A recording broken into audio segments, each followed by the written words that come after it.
Master minds commerce చదవాలనుకునే 10th inter విద్యార్థుల తొలి ఎంపిక.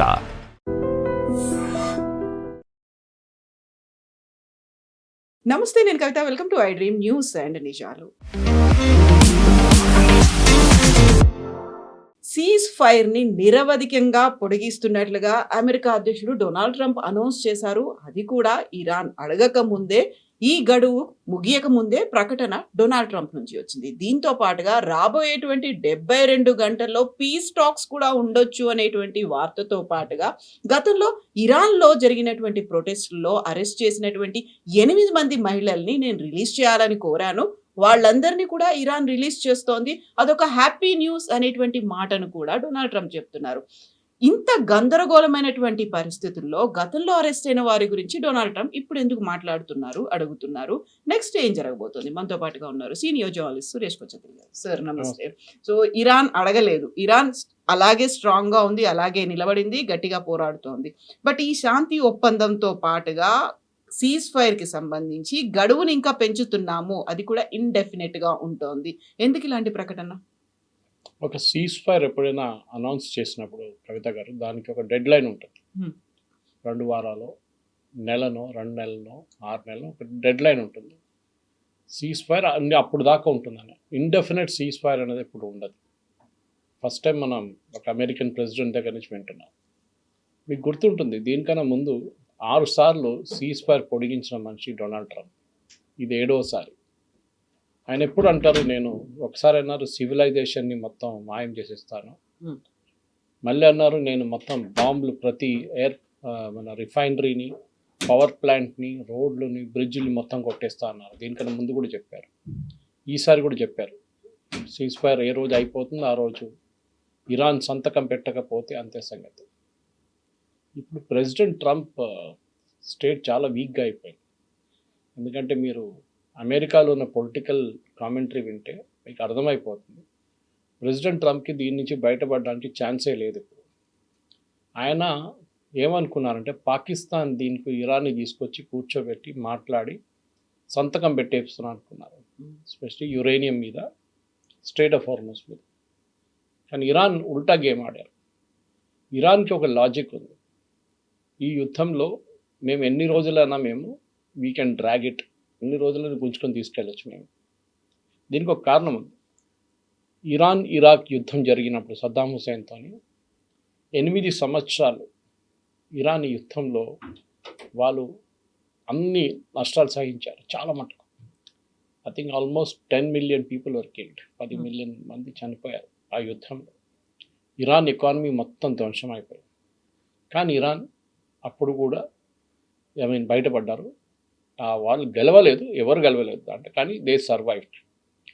వాళ్ళేమంటున్నారంటే ఇదైతే 55 రోజులే అయినాయి కదా, మేమైతే అక్కడ 8 సంవత్సరాలు మేము పోరాటం చేస్తాం, ఇస్ నథింగ్. అమెరికా ఏమనుకుంటున్నారంటే, ఇరాన్ ఫస్ట్ వాళ్ళు అనుకున్నారు ఇరాన్ మీద ఎయిర్ క్యాంపెయిన్ చేసిన తర్వాత నేవల్ క్యాంపెయిన్ చేస్తే ఇరానియన్ రెజీమ్ పడిపోతుంది, ఇరాన్ సరెండర్ అయిపోతారు. అది జరగలేదు, మనకు అందరు తెలిసింది కదా. జరగలేదు ఒకటే కాదు, ఇరాన్ దాని నుంచి ఒక అసిమెట్రిక్ వార్ఫేర్ వాళ్ళు ఆడారు, మన అందరు చూసారు, డ్రోన్లతో సహా, మిసైల్తో సహా.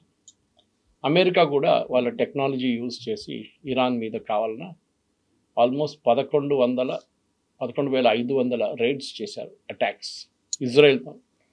దాంతో 3,000 అటాక్స్ ఇజ్రాయెల్ చేశారు, 8,000 అమెరికా వాళ్ళు చేశారు. అమెరికా దగ్గర ఇప్పుడున్న లేటెస్ట్ పెంటగన్ బ్రీఫింగ్లో కూడా వాళ్ళు డినై చేయలేదు, కానీ చాలా క్లియర్గా ఏం చెప్తున్నారంటే, మా దగ్గర ఇప్పుడు స్టాక్ పైల్స్, అంటే మా దగ్గర ఉన్న మిసైల్, మా వేర్ హౌస్లో ఉన్న మిసైల్స్ అన్ని తగ్గిపోయింది, క్వాంటిటీ తగ్గింది, దాని ప్రొడక్షన్ నడుస్తుంది. మాకు ఇంకొక 2-3 వారాలు కావాలి ఫుల్ లోడ్ తీసుకోవడానికి. నెక్స్ట్ ఒక యుద్ధం ఉంటే మా దగ్గర అన్ని ఆయుధాలు లేవు, అయితే అడ్డుకోవడానికి, లేకుంటే అఫెన్సివ్ ఆర్ డిఫెన్సివ్. సో దానికి మాకు 2-3 వారాలు కావాలి. దానికోసం ప్రెసిడెంట్ ట్రంప్ ఈ సీజ్ ఫైర్ ఎక్స్టెండ్ చేశారని అమెరికాలో ఉన్న డిఫెన్స్ అనలిస్ట్ చేస్తున్న కామెంటరీ. బహుశా అది కరెక్ట్ ఉండొచ్చు, ఎందుకంటే దీనికన్నా ముందు కూడా అమెరికా చెప్పారు మా దగ్గర స్టాక్ పైల్ తగ్గిందని. పీట్ హెస్గెత్ని ఒక ప్రెస్ కాన్ఫరెన్స్లో అడిగారు, ఆయన డైరెక్ట్లీ డినై చేయలేదు, మా దగ్గర కావాల్సినంత మా దగ్గర ఉందన్నారు. But that is not a real answer అన్నమాట. ప్రెసిడెంట్ ట్రంప్ ఇప్పుడు ఈ సీజ్ ఫైర్ని పొడిగించారు. ఇరాన్ అంటున్నారు మేము అడగలేదు. At the same time America blockade చేస్తున్నారు గల్ఫ్ ఆఫ్ ఒమాన్లో, అరేబియన్ సీలో మా షిప్స్ మీద దాడి చేస్తున్నారు, మా షిప్స్ని క్యాప్చర్ చేస్తున్నారు. సో మేము ఈ సీజ్ ఫైర్ని అంగీకరించాము. అమెరికానే we will not allow straight of Hormuz to be open. In fact yesterday మీకు గుర్తుంటుంది, దానికన్నా 2 రోజుల ముందు ఒక 2 ఇండియన్ షిప్స్ మీద దాడి చేశారు, ఇరానియన్ రెవల్యూషనరీ గార్డ్. నిన్న 3 షిప్ల మీద దాడి చేశారు. దాంట్లో 2 వాళ్ళు క్యాప్చర్ చేసుకొని బందర్ అబ్బాస్కి తీసుకెళ్లారు, వాళ్ళ main port strait of Hormuz అవతల. So they have taken it to Bandar Abbas. కానీ యూఎస్ రియాక్ట్ కావట్లేదు. నిన్నదాకా ప్రెసిడెంట్ ట్రంప్ ఏ ప్రెస్ కాన్ఫరెన్స్లో అయినా చెప్తుంటారు ఇరాన్ లీడర్షిప్ లేదు, మేము మొత్తం లీడర్షిప్ని ధ్వంసం చేశాం. ఇప్పుడు ఆయన అంటున్నారు చేసిన పాసిబిలిటీ తప్పైంది మా దగ్గర, ఎందుకంటే మాకు మాట్లాడడానికి ఇప్పుడు ఎవరు లేరు మా దగ్గర, ఎవరితో మాట్లాడాలని మాకు అర్థం కావట్లేదు. వాళ్ళ దగ్గర ఉన్నది 3, వాళ్ళ ప్రెసిడెంట్ పెస్కేసియన్, గాలిబాఫ్ వాళ్ళ స్పీకర్, అండ్ అరగాచి వాళ్ళ ఫారెన్ మినిస్టర్. వీళ్ళు 3 ఉన్నారు. కానీ 3లో it is the speaker of the parliament, okay, Ghalibaf. ఆయనే డిసిషన్ తీసుకోవడానికి కొంచెం కేపబుల్ ఉన్నారు, ఎందుకంటే ఆయన ఫార్మర్ ఐఆర్జీసీ సీనియర్ కమాండర్ ఆయన. కానీ ఆయన కూడా they have to check with IRGC. So ఇరాన్లో ఏం జరిగిందంటే అక్కడున్న రిలీజియస్ లీడర్స్ని ఐఆర్జీసీ పక్కన పెట్టి ఐఆర్జీసీ హస్ టేకన్ ఓవర్. దీనికన్నా ముందు కూడా మనం ఈ యుద్ధం మొదలైనప్పుడు ఫస్ట్ సెకండ్ వీక్లో ఐఆర్జీసీ స్ట్రక్చర్ గురించి మాట్లాడాం. 1979లో ఇరానియన్ రెవల్యూషన్ జరిగినప్పుడు అప్పుడున్న ఇరానియన్ ఆర్మీ, ఇప్పుడు కూడా ఉన్నారు వాళ్ళు, ఆల్మోస్ట్ 6 లక్షల మంది ఉన్నారు. ఇరానియన్ ఆర్మీకి ట్రైనింగ్ ఇచ్చిందంతా యుఎస్ చాలా సంవత్సరాల నుంచి. షా ఆఫ్ ఇరాన్ ఉన్నారు అప్పుడు, రజా పేల్వి, ట్రైనింగ్ మొత్తం యుఎస్ ఇస్తున్నారు, యుఎస్ ఆర్మీ. సో ఖొమేనీకి డౌట్ ఉండే ఈ యుఎస్ ఆర్మీ ట్రైనింగ్ ఇచ్చిన ఇరానియన్ ఆర్మీ మా మీద రేపు ఒక కూ చేసేస్తారు, మమ్మల్ని తీసి పక్కన పడేస్తారు, మమ్మల్ని చంపేస్తారు కావాలంటే. ఖొమేనీకి ఒక డౌట్ ఉండే. ఆయన ఒక కొత్త ఆర్మీని రేస్ చేసిండు, that is IRGC, Iran revolutionary guard corps. ఆ ఐఆర్జీసీలో 150,000 మంది ఉన్నారు. వాళ్ళతో పాటు కూడా మనం మాట్లాడడం దేనికన్నా ముందు బసీజ్ అని చెప్పి వాళ్ళ దగ్గర ఒక పారామిలిటరీ ఫోర్స్ ఉంటుంది. వాళ్ళు మోటార్ సైకిల్ మీద తిరుగుతారు. ఎవరైనా మహిళలు హిజాబ్ కరెక్ట్గా వేసుకోలేదంటే వారిని చంపేస్తారు.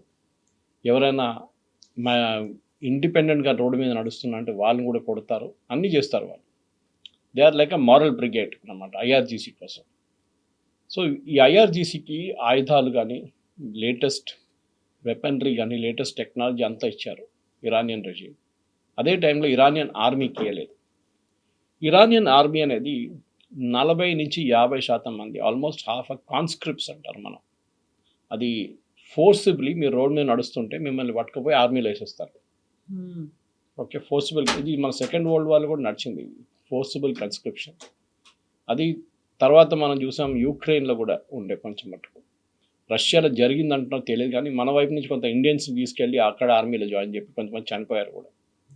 కన్స్క్రిప్షన్ అనేది సెకండ్ వరల్డ్ వార్ నుంచే వస్తుంది. అది ఈ కన్స్క్రిప్ట్స్ ఎప్పుడు వాళ్ళ ఓపెన్ మైండ్తోనే వెళ్ళలేదు, వాళ్ళని ఎవడో తీసుకెళ్ళి గుంజి దాంట్లో పడేశారు అంతే, ఫోర్సిబుల్గా. సో వాళ్ళకి ఎప్పుడు ఒక ఎక్కడి నుంచి పారిపోవాలని ఉంటుంది. సో ఇరానియన్ ఆర్మీలో ఇప్పుడున్న చాలా మటుకు కాన్స్క్రిప్ట్స్ వాళ్ళ వైపు నుంచి వచ్చిన 2-3 సంవత్సరాలుగా ఇరానియన్ ఆర్మీలో ఉన్నారనుకోండి, వాళ్ళు బహుశా ఇప్పుడు పారిపోతారు. ఇరానియన్ రెవల్యూషనరీ గార్డ్స్లో కూడా 30% మంది కాన్స్క్రిప్ట్స్ ఉన్నారు. కానీ వీళ్ళు రిక్రూట్ చేసేటప్పుడు, and I was hearing this podcast నిన్న, ఒక ఫార్మర్ రెవల్యూషనరీ గార్డ్ కమాండర్తో ఒక ఇంటర్వ్యూ నేను ఉండే ఒక అరబ్ టెలివిజన్ షోలో ఇంగ్లీష్లో. ఆయన ఏమన్నారంటే, మేము కాన్స్క్రిప్ట్ని తీసుకుంటున్నప్పుడు లాయల్టీ లేని వాళ్ళు, అంటే ఏదో నన్ను ఫోర్స్ చేసిన కదా సరే వస్తానులే అని చెప్పి చేస్తున్న వాళ్ళని ఆర్మీకి పంపించేస్తాం. కానీ హార్డ్ కోర్ ఎస్ మనం ఇరాన్ కోసం పోరాటం చేస్తాం, మేము చేస్తాంలే అని చెప్పిన వాళ్ళని తీసుకెళ్ళి రెవల్యూషనరీ గార్డులు వేసేస్తున్నారు. ఇక్కడ 30% మంది ఉన్నారు, ఒక 40-50% మంది ఇరానియన్ ఆర్మీకి వెళ్ళారు. మిగతా 5-6% మంది బసీజ్లు వేసేస్తారు, వీళ్ళ పారామిలిటరీ ఫోర్స్. సో ఇది కాంపోజిషన్ వీళ్ళది. ఇది ఎందుకు చెప్తున్నా అంటే, ఇప్పుడు ప్రెసిడెంట్ ట్రంప్, అమెరికాలో ఉన్న అందరు అనలిస్ట్ ఏమంటున్నారంటే, ఇరాన్లో ఒక స్ప్లిట్ జరిగింది, వాళ్ళ రూలింగ్ ఎలీట్లో ఒక స్ప్లిట్ ఉంది. ఒకవైపు పొలిటీషియన్స్, ఒకవైపు ఐఆర్జీసీ, ఇంకొక వైపు ఒక ముల్లాలు ఉండే రిలీజియస్ లీడర్స్, కానీ వాళ్ళని ఇప్పుడు మొత్తం పక్కన పెట్టేశారు. ఎవరు ఇవాళ దాకా ముస్తఫా ఖొమేనీని చూడలేదు. ఆయన ఎక్కడున్నాడో తెలియదు. ద లేటెస్ట్ రన్నింగ్ జోక్ అని చెప్పలేము, కానీ అది నిజం కూడా ఉండొచ్చు. ప్రెసిడెంట్ ట్రంప్ అసీం మునీర్ దగ్గర చెప్పారంట, నువ్వు వెళ్ళి ముస్తఫా ఖొమేనీని కలిసి ఆయనతో మాట్లాడి కాంటాక్ట్ చేసే. అది మా అందరికి తెలిసిందే, ముస్తఫా ఖొమేనీ ఎవరు ఇవాళ దాకా చూడలేదు. Nobody has seen him, nobody has talked to him. ఉన్నాడా లేదా తెలియదు. రెండో పార్ట్ ఉండొచ్చు, ఆయన ఎక్కడున్నారని తెలిసిపోతే లొకేషన్ తెలిసిపోతుంది, అమెరికన్స్ మళ్ళీ ఇంకొక బాంబు కొట్టి ఆయన కూడా ఫినిష్ చేసేద్దాం. ఇది ఇట్లా ఉంటే ఇప్పుడు అమెరికాలో కూడా అమెరికన్ సెక్యూరిటీ ఆఫీషియల్స్, వాళ్ళ ఇంటెలిజెన్స్ ఆఫీషియల్స్ కూడా అందరు ఏదంటున్నారంటే ఇప్పుడు IRGC టోటల్ కమాండ్లో ఉన్నారు. ఇక్కడ వాళ్ళ ఫార్మర్ కుద్స్ ఫోర్స్ అని వాళ్ళ వైపు ఒక ఫోర్స్ ఉండే, కుద్ ఫోర్స్, QUDS. కుడ్ ఫోర్స్ వాళ్ళ కమాండర్ ఇప్పుడు IRGC కమాండర్గా వచ్చారంట కొత్తగా. ఆయన ఈ నిర్ణయాలన్నీ తీసుకుంటున్నాడు, ఈ షిప్స్ని సీజ్ చేయడం అంతా. ఎందుకంటే IRGC స్ట్రక్చర్ చాలా మటుకు డీసెంట్రలైజ్ స్ట్రక్చర్. దానికోసం వాళ్ళు ఇన్ని రోజులు పోరాటం చేయగలరు. వాళ్ళు సెంట్రల్ ఫోర్స్ ఉంటే మీరు సెంట్రల్ ఫోర్స్ని కొట్టేస్తే మొత్తం ఆపరేషన్స్ అంతా ఆగిపోతుంది. కానీ వీళ్ళ దగ్గర ఉన్న 38 జిల్లాలు అని చెప్పొచ్చు ఇరాన్లో. ప్రతి జిల్లాకు ఒక కమాండర్ పెట్టేసి వాళ్ళ కింద ఆయుధాలు, ట్రైనింగ్, పర్సనల్, డబ్బులు కావాలంటే డబ్బులు అన్నీ ఇచ్చారు వాళ్ళకి. సో వాళ్ళు ఇవాళ దాకా that is why they are able to stay. మీకు గుర్తుంటుంది, ట్రంప్ ఎప్పుడు చెప్తుంటారు వాళ్ళకి నేవీ లేదు, ఎయిర్ ఫోర్స్ లేదు, ఆర్మీ లేదు, లీడర్ లేవు అని. ఈ ఇండియన్ షిప్స్ మీద కొట్టింది కూడా Iranian gun boats. That mean they are active. Navy ఉంది వాళ్ళకి. అది అటువైపు నిన్న కొట్టిన 2 షిప్ మీద కూడా ఇరానియన్ గన్ బోట్స్ చేశారు. అండ్ ప్రెస్ స్టేట్మెంట్లో చాలా క్లియర్గా IRGC చెప్తున్నారు, ఇరానియన్ నేవీ అని చెప్తున్నారు కావాలని చెప్పి. సో నేవీ ఉందా అంటే ఎస్, నేవీ ఈజ్ దేర్. అది ఎవరు నడిపిస్తున్నారో తెలియదు. US ఎందుకు ఏం చేయకుండా కూర్చున్నారు ఈ షిప్స్ మీద దాడి చేస్తున్నప్పుడు? Why is US not protecting the ships? అదొక పెద్ద ప్రశ్నగా మారిపోయింది. బహుశా American president Donald Trump idea ఏంటంటే దీని నుంచి ఎట్లైనా బయటపడాలి. ఆయన చాలా రోజులు ట్రై చేస్తున్నారు, కాట్లేదు. అసీం మునీర్ ఒక డబుల్ గేమ్ ఆడారని చెప్పి ఇవాళ పొద్దున ఇరానియన్ ఒఫీషియల్ స్టేట్ మీడియాలో ఒక స్టేట్మెంట్ వచ్చింది. చాలా డేంజరస్ యాక్చువల్లీ అసీం మునీర్కి. నెక్స్ట్ టైం ఇరాన్కి వెళ్తే ఆయన బహుశా అక్కడి నుంచి వాళ్ళు మాయం చేసేస్తారు ఆయన్ని. అసీం మునీర్కి వీళ్ళు కొన్ని పాయింట్స్ ఇచ్చారంట. మీకు గుర్తుంటుంది, ప్రెసిడెంట్ ట్రంప్ చెప్పారు ఇరానియన్ లీడర్షిప్, ఒక అసీం మునీర్ అడిగారు సీజ్ ఫైర్ కావాలండి, నేను ఇరానియన్ లీడర్షిప్ని కన్విన్స్ చేసి ఒక ఆర్మీని, ఈ పొలిటీషియన్స్ ఇద్దరు కూర్చోబెట్టి ఒక కామన్ లిస్ట్ ఆఫ్ డిమాండ్స్ మీకు తీసుకొస్తాను. Actually list of demands already వెళ్ళిందంట. అసీం మునీర్ మొన్న 4 రోజుల ముందు తిరిగి పాకిస్తాన్కి వెళ్ళినప్పుడు ఆ లిస్ట్ ఆయన దగ్గర ఉండే, కానీ ఆయన అమెరికన్స్ ఇప్పుడు దాకా ఆ లిస్ట్ ఇవ్వలేదు. మన దగ్గర ఇవాళ ఇండియన్ న్యూస్ ఛానల్స్ కూడా ఈ న్యూస్ వచ్చింది. అండ్ ఇరానియన్ స్టేట్ టెలివిజన్లో they have confirm that Asim Munir ఒక డబుల్ గేమ్ ఆడుతున్నారు మాతోనే. బహుశా అసీం మునీర్కి భయం ఉంటుంది, ప్రెసిడెంట్ ట్రంప్కి ఈ స్టేట్మెంట్ ఇస్తే, ఈ పాయింట్స్ ఆఫ్ డిమాండ్ ఇస్తే ఆయన అసీం మునీర్ని క్లాస్ తీసుకుంటాడు. దానికోసం మొన్న president Trump made a tweet and Truth సోషల్లో పోస్ట్ చేశారు, it is time for Asim Munir to deliver. ఇప్పుడు మీకు అర్థమవుతుంది why Oman never got involved. Egypt ఎందుకు రాలేదు, తుర్కీ ఎందుకు రాలేదు దీంట్లో పీస్ టాక్స్లో. వాళ్ళకి తెలుసు ఇది ఇక్కడే ఎండ్ అవుతుంది.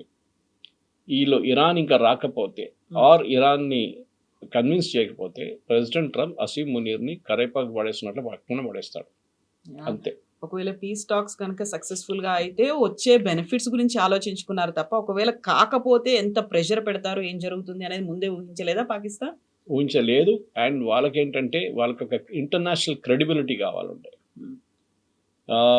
మీకు గుర్తుంటుంది సోవియట్స్ వచ్చినప్పుడు ఆ టైంలో గుల్బుద్దీన్ హెక్మతియార్ వీళ్ళందరూ ఉన్నారు, అంటే రెబెల్ ఫోర్సెస్గా చాలామంది ఉన్నారు. Even northern alliance Ahmad Shah Massoud. Pakistan ఆ టైంలో చాలా క్రూషియల్ రోల్ ప్లే చేశారు US కోసం. US ఎప్పుడు పాకిస్తాన్ని వాడుకున్నారు.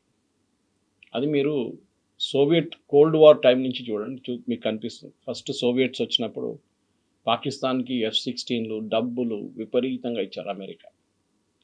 కానీ ఏ రోజు సోవియట్స్ పారిపోయారు, that day America stopped funding. అప్పుడు మళ్ళీ అల్-ఖైదా అండ్ తాలిబాన్ అక్కడ కనిపించారు. వాళ్ళు పెద్ద హెడ్ ఇక్కడ లాస్ట్లో వాళ్ళు 9/11 చేసినప్పుడు అమెరికాలో అల్-ఖైదా మళ్ళీ అమెరికా తిరిగి వచ్చారు వాళ్ళని కొట్టడానికి. మీకు గుర్తుంటుంది బొరా బొరా కేవ్స్ అని కేవ్స్ ఉంది ఆఫ్ఘనిస్తాన్లో, అక్కడ దాచుకున్నారు మన ఒసామా బిన్ లాడెన్. లాస్ట్ మనందరూ తెలుసు ఒసామా బిన్ లాడెన్ దొరికింది పాకిస్తాన్లోనే. Versus America was searching for him in Afghanistan. Hmm. Pakistan ఏం చెప్పారంటే ఈయన ఆఫ్ఘనిస్తాన్లో ఉన్నారు, బోరా బోరా కేవ్స్లో ఉన్నారు, మీరు అక్కడే కొట్టండి అని అమెరికా వాళ్ళు వారం 2, 3, 4 వారాలు బాంబింగ్ చేశారు అక్కడ. కానీ ఒసామా బిన్ లాడెన్ అక్కడ లేరు. పాకిస్తాన్లో ఉన్న ఇంటెలిజెన్స్ ఏజెన్సీస్ ఐఎస్ఐ ఆయన్ని అటోబాబాద్కి తీసుకొచ్చారు, పాకిస్తాన్కి తీసుకొచ్చి ఒక సేఫ్ హౌస్లో పెట్టారు, ఎవరికి తెలియకుండా. దాని తర్వాత 190 మంది ఐఎస్ఐ ఇంటెలిజెన్స్ ఆఫీసర్స్ని అక్కడ అల్ఖైదా వాళ్ళ మీద దాడి చేస్తారని తెలిసినప్పుడు వాళ్ళని ఓవర్ నైట్ ఒక 10 హెలికాప్టర్స్లో ఎయిర్ లిఫ్ట్ చేసి పాకిస్తాన్కి తీసుకొచ్చారు. అది ఎందుకంటే వాళ్ళు అక్కడ ఉంటే వాళ్ళని డెఫినెట్గా చంపేస్తారు. సో పాకిస్తాన్ రోల్, అమెరికా ఎప్పుడు పాకిస్తాన్ని వాడుకున్నారు, ఇది మనం పర్వేజ్ ముషర్రఫ్ స్టేట్మెంట్లో మీకు తెలుసు. జియాల్ హక్తోని పాకిస్తాన్ ఆర్మీ చీఫ్తోని అమెరికాకి చాలా మంచి రిలేషన్షిప్ ఉంది. కానీ ఏ రోజు జియాల్ హక్ అమెరికా వ్యతిరేకంగా తిరిగాడో నెక్స్ట్ వీక్ ఆయన పెషావర్ నుంచి ఇస్లామాబాద్కి వస్తున్న ఒక ఎయిర్క్రాఫ్ట్లో సిఐఏ వాళ్ళు ఒక పెద్ద బాంబు పెట్టారు. మామిడికాయలు తీసుకొస్తున్న దాంట్లో మామిడికాయలతో సహా ఒక బాంబు పెట్టారు. The case of exploding mangoes అని చెప్పి చాలా ఫేమస్ ఒక బుక్ ఉంది దాని మీద. సో అమెరికా ఒక పాలసీ ఉంది, ఎప్పుడైనా పాకిస్తాన్ ఆర్మీని వాడుకుంటారు, దాని తర్వాత వాళ్ళని పక్కన పడేస్తారు. దానికోసం తాలిబాన్ వచ్చిన తర్వాత, అల్ఖైదా ఎలిమినేట్ అయిన తర్వాత, నేటోతోని యుఎస్ పారిపోయిన తర్వాత పాకిస్తాన్కి డబ్బులు ఇవ్వలేదు లాస్ట్ 10 సంవత్సరాల్లో. The started from president Trump first term, దానికన్నా ముందు ఒబామా టైం నుంచి స్టార్ట్ అయ్యాయి. ఒబామా, ప్రెసిడెంట్ ట్రంప్, బైడెన్, మళ్ళీ ప్రెసిడెంట్ ట్రంప్. ఇప్పుడు ప్రెసిడెంట్ ట్రంప్ సెకండ్ టర్మ్లో వచ్చినప్పుడు పాకిస్తాన్కి డబ్బులు ఇవ్వడం మొదలుపెట్టారు. ఈవెన్ వాళ్ళ F-16 దానికి సాఫ్ట్వేర్ అప్గ్రేడ్ కూడా లేకుండా దాన్ని అప్గ్రేడ్ చేయడానికి $160 మిలియన్ ఒక అగ్రిమెంట్ చేశారు అమెరికా. పాకిస్తాన్ అన్నారు మా దగ్గర డబ్బులు లేదంటే నో ప్రాబ్లం, మేము మీకు లోన్గా ఇస్తామని లోన్ ఇచ్చి అమెరికా దాన్ని రిపేర్ చేస్తున్నారు, 5 F-16 ఎయిర్క్రాఫ్ట్. దాంట్లో ఒక 2-3 F-16 తీసుకెళ్ళి ఇప్పుడు సౌదీ అరేబియాలో వేసేసారు Pakistan. So Pakistan army history ఎందుకు చెప్తున్నా అంటే ఇప్పుడు ఈ డబుల్ క్రాసింగ్ గేమ్ నడుస్తుంది చూడండి, ఇది కొత్తదేం కాదు. మనం అనుకుంటాం అసీం మునీర్ ఏదో పెద్ద పని చేస్తున్నారు కాదు, they are playing this game from a long time. Shehbaz షరీఫ్ని వాడట్లేదు ఫుల్ టైం, అసీం మునీర్ని వాడతారు, పర్వేజ్ ముషర్రఫ్ని వాడారు, దానికన్నా ముందు జియాల్ హక్ని వాడారు. 71లో కూడా యుద్ధం టైంలో కూడా మనం చూసాం పాకిస్తాన్ ఎట్లా ఏం చేశారని. ఆ టైంలో కూడా యుఎస్ పాకిస్తాన్ సపోర్ట్ చేసి వాళ్ళ 5th ఫ్లీట్, యుఎస్ 5th ఫ్లీట్ని తీసుకొచ్చి they put it in Bangladesh, was it 7th fleet, 7th ఫ్లీట్ని తీసుకొచ్చి బంగ్లాదేశ్లో పెట్టారు. హెన్రీ కిస్సింజర్ అప్పుడు వాళ్ళ ఫారిన్ సెక్రటరీ. కానీ అప్పుడు మనకు సోవియట్స్ వచ్చి హెల్ప్ చేశారు. సోవియట్స్ వాళ్ళ సబ్మెరీన్ తీసుకొచ్చి చిట్టగాంగ్ దగ్గర పెట్టారు బంగ్లాదేశ్లో. సో అమెరికన్స్ రాలేకపోయారు. సో ఎప్పుడు పాకిస్తాన్ ఆర్మీని వాడుకుంటారు, ఇదొక హిస్టరీ ఉంది. మేము చాలా డెప్త్గా ఉన్న సబ్జెక్ట్ ఇది, మాట్లాడితే మనకి ఒక గంట సేపు మాట్లాడదు దీని గురించి. స్పెసిఫిక్స్ ఉన్నాయి మీకు. నేను బోరా బోరా కేవ్స్ ఒక ఎగ్జాంపుల్ ఇచ్చాను, కానీ చాలా మటుకు అహ్మద్ షా మసూద్ని చంపిన దాంట్లో ఐఎస్ఐ రోల్ ఉందని అందరికి తెలుసు. Because Ahmad Shah Massoud was considered చాలా క్లోజ్, ఇండియాతో చాలా క్లోజ్ అని వాళ్ళకి తెలుసు. ఈ 9/11 జరిగే ఇన్ఫర్మేషన్ అహ్మద్ షా మసూద్ దగ్గర ఉండే. ఆయన ఒక సిరియన్ టెలివిజన్ ఛానల్కి, న్యూస్ ఛానల్కి ఇంటర్వ్యూ ఇచ్చారు దీని గురించి మాట్లాడడానికి. వాళ్ళు ఏం చేశారంటే అదే కెమెరా లోపల ఒక మిసైల్ పెట్టుకొని అహ్మద్ షా మసూద్ని చంపారు. మీకు గుర్తుంటుంది ఆ కేసు. సో పాకిస్తాన్ హిస్టరీ అట్లా ఉంది. ఇప్పుడు ఇరాన్తో ఎందుకు వెళ్ళారంటే, ఒకటి అసీం మునీర్ అండ్ కాసిం సులేమాని, దీనికన్నా ముందు కూడా చెప్పాను, వెరీ క్లోజ్ ఉండేవాళ్ళు. మన IRGC చీఫ్, వారిని అమెరికా ఫినిష్ చేసేసారు ఫస్ట్ ట్రంప్ టర్మ్లో. ఇప్పుడు కూడా చాలా క్లోజ్. IRGC కూడా ఆయన వాడుకున్నారు. ఎందుకంటే మెయిన్లీ పాకిస్తాన్ దగ్గర ఉన్న న్యూక్లియర్ టెక్నాలజీని చాలా మటుకు, ఎస్పెషలీ ఎన్రిచ్మెంట్ టెక్నాలజీని ఇరాన్ పాకిస్తాన్ దగ్గర నుంచి తీసుకున్నారు. ఇరాన్ మీద చాలా మటుకు ఆశలు పెట్టారు. దానికి Iran has done. Today morning ఇంకొక న్యూస్ వచ్చింది ఇంట్రెస్టింగ్గా. పాకిస్తాన్ నుంచి ఉన్న ఒక రెబెల్ గ్రూప్ ఒకటి ఉంది, ఇరాన్ వ్యతిరేకంగా ఎప్పుడు వాళ్ళు అటాక్ చేస్తూనే ఉంటారు. మీకు గుర్తుంటుంది 8 నెలల ముందు పాకిస్తాన్ ఇరాన్ ఒక చిన్న లిమిటెడ్ వార్ జరిగింది 3 రోజులకి. పాకిస్తాన్ ఇరాన్లో ఉన్న కొంతమంది రెబెల్స్ మీద దాడి చేశారు. ఇరాన్ ఏం చేశారు, వాళ్ళ ఎయిర్క్రాఫ్ట్ తీసుకొచ్చి పాకిస్తాన్ వైపు ఉన్న కొంతమంది రెబెల్స్ మీద దాడి చేశారు. ఇది బలూచిస్తాన్ ఏరియాలో మెయిన్లీ అన్నమాట. నిన్న జరిగింది మళ్ళీ అదే, ఇరాన్ దాడి చేశారు. నేను ఇమాజిన్, ఈ యుద్ధం నడుస్తున్నప్పుడు ఇరాన్ మిగతా దేశాల మీద బాంబు వేస్తే, నిన్న పాకిస్తాన్ మీద బాంబు వేశారు. నిన్న అండ్ పాకిస్తాన్ పీస్ టాక్స్ కోసం ఒక ప్లాట్ఫామ్ని ప్రొవైడ్ చేస్తోంది. అది కాదు, ఇంటర్నేషనల్ మీడియాలో except for few American channels మిగతా ఎవ్వరు ఈవెన్ ఇండియాలో కూడా కవర్ చేయలేదు. దట్ ఇరానియన్ గవర్నమెంట్ వాళ్ళక రెబెల్ గ్రూప్ మీద, పాకిస్తాన్లో ఉన్న రెబెల్ గ్రూప్ మీద, ఇరానియన్ సోల్జర్స్ మీద దాడి చేస్తున్నారని చెప్పి, ఇరానియన్ గవర్నమెంట్ అసెట్స్ మీద దాడి చేస్తున్నారని చెప్పి వాళ్ళు ఈస్టర్న్ ఇరాన్లో దాడి చేశారని చెప్పి పాకిస్తాన్లో ఉన్న వెస్టర్న్ ఫ్రంట్లో బలూచిస్తాన్ వైపు వాళ్ళు నిన్న బాంబ్ చేశారు. ఇట్స్ అ బిగ్ న్యూస్, కానీ ఎక్కడ రాలేదు. ఎనీవే, ఇప్పుడు ప్రాబ్లం ఎక్కడ వచ్చిందంటే ప్రెసిడెంట్ ట్రంప్కి ఈ యుద్ధం ఆపాలంటే ఒకటి ఇరాన్ ఒక సాలిడ్ ప్రపోజల్ తీసుకురావాలి. అది రాదు, ఎందుకంటే మన అందరు తెలిసిందే మెయిన్ స్టిక్కింగ్ పాయింట్ దాంట్లో యురేనియం. స్ట్రైట్ ఆఫ్ హార్మోస్ పెద్ద ప్రాబ్లం కాదు, ఒకసారి అమెరికా బ్లాకేడ్ లిఫ్ట్ చేస్తే ఇరాన్ కూడా బ్లాకేడ్ లిఫ్ట్ చేసేస్తారు. ప్రాబ్లం ఏంటంటే ఇది మెయిన్గా యురేనియం గురించే ఉంటుంది. యురేనియం మనకు అందరు తెలిసిందే, ప్రెసిడెంట్ ఒబామా టైంలో జేసీపీ అగ్రిమెంట్లో 20 సంవత్సరాలని చెప్పారు, లాస్ట్ 10 సంవత్సరాలకి, దట్ ఈస్ ఫ్రమ్ 2015 to 2025 వీళ్ళు యురేనియం 3.67% ఎన్రిచ్మెంట్ కన్నా కింద ఉంచుకుంటారని ఒక సంతకం ఒప్పందం చేశారు. That is a very good agreement actually. కానీ ప్రెసిడెంట్ ట్రంప్ 2018 రాగానే ఆ అగ్రిమెంట్ కింద పడేశాడు, నాట్ వర్కింగ్ అని చెప్పేసి. లేకుంటే 2025 లాస్ట్ ఇయర్ దాకా the agreement would have continued. ఇరాన్కి ఎప్పుడు ఆ న్యూక్లియర్ కేపబిలిటీ రాకపోతుంది. కానీ మూమెంట్ ప్రెసిడెంట్ ట్రంప్ ఈ డాక్యుమెంట్ కింద పడేశారు 2018లో, ఇరాన్ స్టార్టెడ్ ఇంక్రీజింగ్ ఎన్రిచ్మెంట్. మన అందరు తెలిసింది enrichment after 20% is weapons grade, super weapons grade, extremely good 90% తర్వాత. And Iranians technically, Kavitha garu, they are brilliant. వాళ్ళ టెక్నికల్ నాలెడ్జ్ కానీ వాళ్ళ టెక్నికల్ ఎక్విప్మెంట్ హ్యాండిల్ చేయడంలో ఇరానియన్స్ పాకిస్తానీస్ కన్నా చాలా బెటర్. వాళ్ళు ఏక్యూ ఖాన్ లెబారెటరీస్ నుంచి చాలా మటుకు ఎక్విప్మెంట్ ముందే తెచ్చుకున్నారు ఏక్యూ ఖాన్ ఉన్నప్పుడు, Pakistan father of atomic bomb. కానీ ఇప్పుడు ఇరాన్ దగ్గర ప్రాబ్లం ఏంటంటే వాళ్ళకి లాస్ట్ 10 సంవత్సరాల నుంచి, and specially Jimmy Carter time నుంచే వాళ్ళ మీద శాంక్షన్స్ ఉన్నాయి. దాన్ని ప్రతి అమెరికన్ ప్రెసిడెంట్ పొడిగించుకుంటూ వస్తున్నారు, ఇంకా కొంచెం ఇంక్రీజ్ చేస్తున్నారు. అది క్లింటన్ ఉండొచ్చు, దాని తర్వాత ఒబామా ఉండొచ్చు, దాని బైడెన్ ఉండొచ్చు, దానికి ముందు ట్రంప్ ఉండొచ్చు. వీళ్ళందరూ, George W bush in between, వీళ్ళందరూ ఒక 10% ఎక్కువ చేసుకుంటూ వెళ్ళారు. ఇరానియన్ అసెట్స్ ఫర్ ఎగ్జాంపుల్, చాలా మటుకు ఇరానియన్ అసెట్స్ పడున్నది ఖత్తర్లో ఉంది. ఖత్తర్లో ఉన్న ఇరానియన్ అసెట్స్ ఏం చేయలేకపోతున్నారు ఇరాన్. దానికోసం మీరు చూస్తుంటారు ఖత్తర్ మీద కొడుతుంటారు రెగ్యులర్గా Iran. Next highest amount seize చేసింది యుఏఈలో, అమెరికా ఫ్రీజ్ చేశారు, దానికోసం యుఏఈ మీద కొడుతుంటారు. ఇన్ఫ్యాక్ట్ ఇదంతా చెప్తున్నప్పుడు నిన్న ఒక ఇంట్రెస్టింగ్ జర్మన్ టెలివిజన్, దాని తర్వాత ఈవెన్ అల్ జజీరాలో కూడా వచ్చింది న్యూస్ వచ్చింది. ఏంటంటే యుఏఈ అమెరికన్స్ అప్రోచ్ అయ్యారంట, మా దగ్గర డబ్బులు లేవు, ఓకే మీరు మాకు నెక్స్ట్ ఒక 6 నెలల పాటు మాకు కొంచెం క్యాష్ డాలర్ రోల్ ఓవర్కి డబ్బులు ఇవ్వాలి మాకు. ఆలోచించండి, దిస్ ఇస్ యుఏఈ స్పీకింగ్. ఏది క్యాష్ రిచ్ దుబాయ్, ఫుజరా, అబుదాబి, ఇట్లాంటి రిచ్ అయిన ప్లేసెస్లో, షార్జా, వాళ్ళ దగ్గర ఇప్పుడు డబ్బులు లేదంటున్నారు. డబ్బులు లేదన్నట్లేదు, మా దగ్గర డాలర్ లేదు, ఎందుకంటే we're not able to sell the oil అమ్మలేకపోతున్నాము. సో మా దగ్గర డాలర్ రావట్లేదు, మీరు మమ్మల్ని హెల్ప్ చేయకపోతే మేము చైనీస్ కరెన్సీ యువాన్లో డీల్ చేసిపోతున్నాం.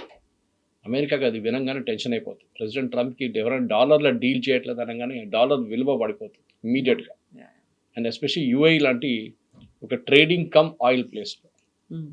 ఈ పరిస్థితిలో నిన్న వాళ్ళ ట్రెజరీ సెక్రటరీ కూడా నిన్న స్టేట్మెంట్ ఇచ్చారు కాంగ్రెషనల్ కమిటీకి, దట్ ఎస్ ఫస్ట్ మేము అందరూ రూమర్ అనుకున్నాం, ఇదంతా it is like a joke.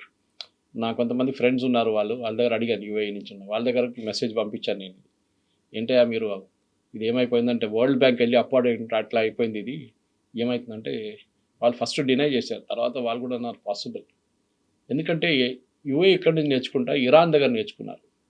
Iran last ఒక 4 సంవత్సరాల నుంచి డాలర్లో ట్రేడ్ చేయట్లేదు, వాళ్ళకి డాలర్ సిస్టమ్ నుంచి తీసేశారు. ఇంటర్నేషనల్ బ్యాంకింగ్ సిస్టమ్లో స్విఫ్ట్ అనే ఒక సిస్టమ్ ఉంటుంది, SWIFT. అది మీరు మిలియన్స్ మూవ్ చేస్తారు సెకండ్స్లో, కంట్రీస్, ఒక కంట్రీ నుంచి కంట్రీ. మన NEFT ఎట్లా వాడతామో banking transaction, something very similar. డొమెస్టిక్లో వాడతాం, చిన్న అమౌంట్స్ ఉంటుంది మనకి, 2 లక్షలు, 1 లక్ష, 3 లక్షలు. వాళ్ళు బిలియన్స్లో ట్రేడ్ చేస్తారు కంట్రీ టు కంట్రీ. దానికోసం రష్యా యుక్రెయిన్ వార్ జరిగినప్పుడు ఫస్ట్ అమెరికా ఏం చేశారంటే, రష్యాని స్విఫ్ట్ నుంచి తీసేశారు. Russia cannot be part of the banking system అనమాట. మీరు LCలో ఓపెన్ చేయలేరు, ఏం చేయలేరు మీరు. ఇది ఇరాన్తో కూడా చేశారు. ఇరాన్ ఇప్పుడు ఏం చేశారంటే లాస్ట్ ఒక 5 సంవత్సరాల నుంచి వాళ్ళు యువాన్లో ట్రేడ్ చేస్తున్నారు, చైనీస్ కరెన్సీలో. కోసం మీకు చెప్పాను దీన్ని ఎట్లా చేస్తారు వాళ్ళు ఏం చేస్తారంటే యువాన్లో పేమెంట్ తీసుకుంటారు, తీసుకొని వాళ్ళు దాన్ని కన్వర్ట్ చేయాల్సి వస్తుంది. ఇంటర్నేషనల్ లెవెల్లో ఏదైనా కరెన్సీలో కన్వర్ట్ చేయాలి. Yuan is not internationally convertible.